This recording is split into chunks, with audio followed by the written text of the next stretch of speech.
नमस्कार साथियों, स्वागत है सिलेक्शन गुरुजी ऑनलाइन यूट्यूब चैनल के constable tradesman sub inspector practice session जुनून बैच में। और आज हम प्रीवियस क्वेश्चंस के एनालिसिस के बेसिस पर कुछ और इंपॉर्टेंट क्वेश्चंस की सीरीज लेकर आपके साथ जुड़ रहे हैं जो आपके आने वाली परीक्षाओं की दृष्टि से बहुत इंपॉर्टेंट हैं। तो स्टार्ट करते हैं आज का वीडियो। अगर आप चैनल पर नए हैं तो चैनल को सब्सक्राइब कर लीजिए और वीडियो स्टार्ट करने से पहले आप इसको अधिक से अधिक लोगों तक शेयर कर दीजिए। देखिए, पहला सवाल है कि दो साइकिल समान मूल्य पर बेची जाती है जिसमें पहली साइकिल पर 20% लाभ और दूसरी पर 20% की हानि होती है।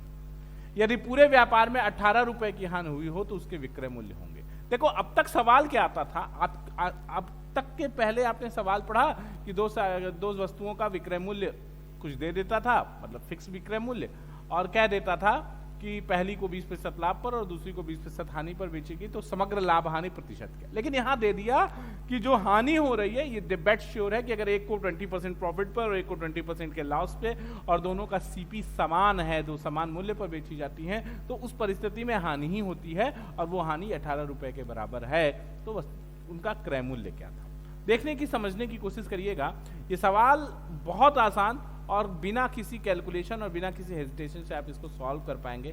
पहले तो आप एक बात बहुत क्लियर होंगे और मेरी बात से सहमत होंगे कि जो परसेंटेज है, अगर 20% के लाभ पर यदि विक्रय मूल्य समान है, समान मूल्य पर बेची जाती हैं, तो लाभ हानि प्रतिशत +20 -20 और +20 गुणित -20/100, यानी यहां से क्या हो जाएगा -4%। यानी आप ये कह सकते हैं कि 4% की हानि होगी, लॉस ऑफ 4%। और ये लॉस 14%, 4% 18 रुपीज के इक्वल है। तो 25 का इधर से गुणा कर लीजिए 100% और इधर गुणा कर लेंगे तो 25 का 25 × 220, 25 का 25 और 20 45, 450 रुपया इसका सीपी आ जाएगा। क्या आ जाएगा आपको? सीपी आ जाएगा। ये वस्तु का आपके सीपी है 450। अब देखो, यानी क्रय मूल्यों का योग 450 है। अब देखो इस ऑप्शन में किन दोनों का मूल्य 450 है, 180 270। हाँ, यही ऑप्शन सही है। 8 7 15 और 2 1 3 1 4, ठीक है। इसका 440, इसका भी 450 नहीं होगा, इसका भी 450 नहीं होगा, तो पहला ऑप्शन ही सही है। अब इसके आगे आप कुछ निकालना उकालना मत, अब कुछ गणित नहीं करना, ऑप्शन है ना आपके पास।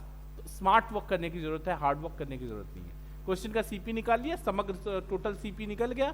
पूरे व्यापार पे 18 रुपए की हानि हुई थी, यानी 4% बराबर 18 के, तो 100% बराबर 450 के, यानी दोनों वस्तुओं के विक्रय मूल्य का जो मूल्य का योग है वो 450 है। और दोनों के अलग अलग विक्रय मूल्य आपको ऑप्शन में दिए हुए, जो ऑप्शन दोनों को जोड़ने पे 450 आ जाए वही आपका आंसर है। बात क्लियर है ना? कोई दिक्कत कमेंट बॉक्स में जरूर बताएं। अगला क्वेश्चन ध्यान दीजिएगा। कह रहे हैं कि दो समरूप त्रिभुज एबीसी और पीक्यूआर के क्षेत्रफल क्रमशः 64 वर्ग सेमी और 121 वर्ग सेमी है। दो समरूप त्रिभुजों एबीसी और पीक्यूआर के क्षेत्रफल क्रमशः 64 वर्ग सेमी और 121 वर्ग सेमी है। क्यूआर बराबर 15.4 सेमी हो तो बीसी ज्ञात कीजिए। अब बहुत सिंपल सवाल है, इसको समझने की कोशिश करना। एकदम भागना नहीं है आपको, एकदम भागना नहीं है आपको, ध्यान देना।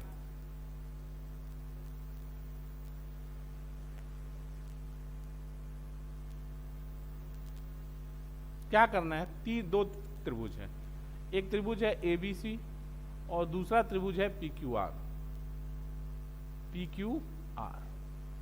एक का क्षेत्रफल है 64 और एक का क्षेत्रफल है 121।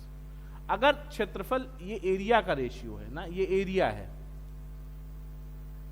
तो साइड का क्या होगा? साइड 8 होगा और ये 11 होगा। और कह रहे हैं कि इसकी एक भुजा क्यूआर, ये 11 है ना, तो इसकी एक भुजा जो है 15.4 है, यानी ये कितना है? गुणित 4 है। 11 सॉरी, हाँ एक मिनट, 11 बराबर इतना है, सॉरी 11 बराबर इतना है, यानी कितने से गुणा हुआ है? 1.4 से, 1.4 से। तो इधर भी आप इंटू 1.4 कर लो, तो 8 का 8, 14, ये कितना हो जाएगा? 112, 14 8 112, तो 11.2 2 हो जाएगी। ये भुजा 11.2 हो जाएगी। यहां तक कोई तकलीफ नहीं है, कर लोगे, सिंपल सवाल। आप समझो कि क्षेत्रफल दे रहा है 64 और 121, यानी अगर भुजा की बात करें तो वर्गमूल निकाल लेंगे तो 8 और 11, और कह रहे हैं कि इसकी एक भुजा QR समरूप त्रिभुज है। अगर QR 15.4 है, यानी 11 वाला वैल्यू 15.4 दे रहा है, यानी 1.4 से मल्टीप्लाई हुआ है, 14 का 14, 14 का 14, 15, तो इधर भी 1.4 से, तो 14 8 112, 11.2 हो जाएगा भुजा। कौन सी भुजा? ये भुजा कौन सी थी? QR। तो ये भुजा कौन सी होगी? QR, तो ये भुजा होगी BC। ठीक है, कर लेंगे। अगला क्वेश्चन ध्यान दीजिएगा। कह रहे हैं कि एक लकड़ी के टुकड़े की लंबाई 50 सेमी, 27 सेमी और ऊंचाई 20 सेमी है। एक लकड़ी के टुकड़े की लंबाई 50 सेमी, चौड़ाई 27 सेमी और ऊंचाई 12 सेमी है। कह रहे हैं कि प्रत्येक 3 सेमी भुजा के कितने घन इस टुकड़े से काटे जा सकते हैं। तो सीधी सी बात है कि जो लकड़ी का टुकड़ा है उसका आयतन 50 गुणित 27 गुणित 12 हो गया, और जो घन का है उसका आयतन हो गया 3 गुणित 3 गुणित 3, 3 9 के 9 27, 50 पर हम 600 टुकड़े काटे जा सकते हैं। क्लियर सवाल, कुछ दमी नहीं ना क्वेश्चन में। अगला क्वेश्चन ध्यान दीजिएगा। कह रहे कि एक आदमी ए एक काम के टुकड़े को 6 दिन में कर सकता है और बी उसी काम को 8 दिन में कर सकता है। दोनों एक साथ मिल जाए तो काम कितने दिन में पूरा होगा? यहाँ ऑप्शन नहीं दिया है, कोई बात नहीं, क्वेश्चन को सॉल्व कर लेते हैं हम लोग। तो यहाँ पे क्या हो जाएगा, देखो ए क्या कर रहा है कितने दिन में? ए 6 दिन में कर पा रहा है और बी उसी काम को 8 दिन में कर पा रहा है। तो 8 और ये 24, इसका एलसीएम हो जाएगा 6 चौके 24 और 8 त्रिके 24, पूरा काम 7, यानी 24/7, 7 त्रिके 21, 3 24 और ये इतना दिन, 3 सही 3/7 दिन लगा। अगला क्वेश्चन ध्यान दीजिए। कह रहे हैं कि एक बालक एक वर्ष पूर्व एक व्यक्ति की आयु उसके पुत्र की आयु की 4 गुनी थी। ठीक है, बिना पेन पेपर सॉल्व करेंगे दोस्त, देखना इस क्वेश्चन को बिना पेन पेपर सॉल्व करेंगे। एक वर्ष पूर्व एक व्यक्ति की आयु उसके पुत्र की आयु की 4 गुनी थी। 6 वर्ष बाद उसकी आयु पुत्र की आयु के 2 गुने से 9 वर्ष अधिक हो तो व्यक्ति की वर्तमान आयु क्या है? अब देखो यार, वर्तमान आयु अगर व्यक्ति की पूछ रहा है तो हम मान लेते हैं, अगर ऑप्शन से ही हम सॉल्व करने की कोशिश करें तो 42 है। 1 साल पहले की आयु कितनी हो जाएगी? 41, और 41 किसका 4 गुना है? कोई परफेक्ट नंबर नहीं है, तो इसलिए ये ऑप्शन नहीं हो सकता। दूसरा क्या है, इससे 1 कम करोगे 35, ये किसका 4 गुना है? कोई परफेक्ट नंबर नहीं है, दशमलव में आएगा। 33 में से 1 कम करोगे 32 किसका 4 गुना है? 32 किसका 4 गुना है? 8 का। यानी जो बालक है, जो पुत्र है, पुत्र की आयु 8 वर्ष है, तो पिता की आयु कितनी है? 32 वर्ष। कह रहे हैं ये 1 वर्ष पूर्व है, 1 वर्ष पूर्व, तो वर्तमान में कितनी हो जाएगी? 33 और 9, और अगर 6 वर्ष बाद बात करें तो ये कितना हो जाएगा? 39, और ये कितना हो जाएगा? 15। तो 15 दूनी 30 और 30 से 9 साल अधिक है, यानी आयु कितनी हो गई? 33 वर्ष। बिना पेन पेपर इस क्वेश्चन को सॉल्व करना है। फिर से समझ लो क्या कह रहा हूं मैं। कह रहे हैं कि 1 वर्ष पूर्व एक व्यक्ति की आयु उसके पुत्र के आयु की 4 गुनी थी, और लास्ट लाइन है कि व्यक्ति की वर्तमान आयु क्या है। तो ये जो ऑप्शन दिए हैं आपके, ये जो आंसर दिए हैं 4, वो क्या होंगे? व्यक्ति की वर्तमान आयु होगी। और अगर व्यक्ति की वर्तमान आयु 42 है तो 1 साल पूर्व आयु कितनी होगी? 41 किसी संख्या का परफेक्टली 4 गुना नहीं है। 36 1 कम हुआ 35, किसी संख्या का पूर्ण रूप से 4 गुना नहीं है, किसी पूर्णांक का 4 गुना नहीं है। 33 1 कम हुआ 32, 8 का 4 गुना है, और 27 में से 1 जाएगा 26, वो भी किसी संख्या का परफेक्ट 4 गुना नहीं है। तो अब यहां हो गया 1 वर्ष पूर्व पुत्र 8 हो गया, और पिता 32 हो गया। वर्तमान में आएंगे तो 33 और 9 हो जाएंगे, 1 साल बढ़ जाएंगे, तो ये वर्तमान है। और अगर 6 वर्ष बाद की बात करोगे दोस्त, तो 6 वर्ष बाद 9 6 15 और 33 6 39। अब देख लो, इसके 2 गुने से 9 वर्ष अधिक है, तो ये ऑप्शन सी 33 आपका सही हो जाएगा। अगला क्वेश्चन ध्यान देना। कह रहा है कि एक व्यक्ति तथा उसके पुत्र की वर्तमान आयु का अनुपात 6:1 है। एक व्यक्ति और उसके पुत्र की वर्तमान आयु का अनुपात 6:1 है। 5 वर्ष बाद यह अनुपात 7:2 हो जाए तो पुत्र की वर्तमान आयु क्या है? ध्यान से समझना सवाल। पिता पुत्र कह रहे हैं एक व्यक्ति तथा उसके पुत्र की वर्तमान आयु का अनुपात 6:1 है। 5 वर्ष बाद अनुपात क्या हो जा रहा है? 7 और 2। पुत्र की वर्तमान आयु पूछ रहे हैं, तो पुत्र की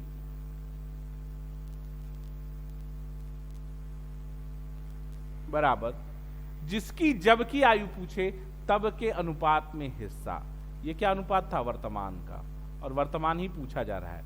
तो पुत्र की वर्तमान आयु में अनुपात में क्या हिस्सा है? 1 गुणित जितने वर्ष बाद अनुपात बदले, 5 वर्ष बाद अनुपात बदला है 5, गुणित बाद के अनुपात का अंतर 5 और 7, 2 का अंतर 7 और 2 का अंतर 5 बटा दिए गए अनुपातों के तिर्यक गुणा का अंतर 6 दूनी 12 और 7 का 7, 12 में से 7 जाएगा 5, 5 से खत्म हो जाएगा। यानी पुत्र की वर्तमान आयु क्या हो गई? 5 वर्ष। D option. फिर से सुन लो क्या फार्मूला है। जिसकी जब की आयु पूछे, वर्तमान आयु पूछ रहा था, तो जिसकी जब की आयु पूछे तब के आयु के अनुपात में उसका हिस्सा, गुणित, लिखते जाओ ना, गुणित बाद के अनुपात का अंतर, गुणित जितने वर्ष बाद अनुपात बदले, बटे, तो पूरे का बटा दिए गए अनुपातों के तिर्यक गुणा का अंतर। सवाल खत्म। ये सवाल एज प्रॉब्लम के क्वेश्चन के लिए रामबाण है, ये फार्मूला ना, ठीक। एज प्रॉब्लम का सेक्शन चैप्टर वाइज कंटेंट से एज प्रॉब्लम देख लेना, वहां बहुत बेहतरीन तरीके से इस फार्मूले को एक्सप्लेन किया गया है और 3-4 सवालों के साथ एक्सप्लेन किया गया है, तो आप बेहतर तरीके से समझ पाएंगे। आगे बढ़ते हैं। अगला क्वेश्चन कह रहा है कि दूध और पानी के 729 मिलीलीटर मिश्रण में दूध और पानी का अनुपात 7:2 है। कितना पानी और डाला जाए कि दूध और पानी का अनुपात 7:3 हो जाए? चलिए ठीक है, सिंपल सवाल है, इसको मैं आपके लिए होमवर्क छोड़ रहा हूं। सिंपल सा सवाल है और इसको मैं आपके लिए होमवर्क छोड़ रहा हूं। आप इसको एज अ होमवर्क सॉल्व करके इसका आंसर हमारे कमेंट सेक्शन में जरूर हमको बताएं। राइट। अगला क्वेश्चन ध्यान दीजिएगा। अगला क्वेश्चन करें कि एक बेलन तथा शंकु के आधार की त्रिज्याएं और ऊंचाई समान है, आयतनों का अनुपात क्या होगा? एक कोई क्लास 7th का बच्चा भी बता देगा कि 3:1 होगा। क्यों? क्योंकि जो बेलन का आयतन होता है वो πr² होता है और शंकु का आयतन 1/3 πr² होता है। और अनुपात की बात करोगे, अगर अनुपात की बात करोगे तो ये सब इस सब से कट जाएगा, 1/1/3 या 3/1 का मामला सेट होगा। या फिर एक बात और समझ लो, ये बेलन है, त्रिज्या और ऊंचाई बराबर हो और इसको काटें तो ऐसा होता है ये, और इससे जो निकलता है वो ये ऐसा शंकु होता है, इसका 1/3 होता है।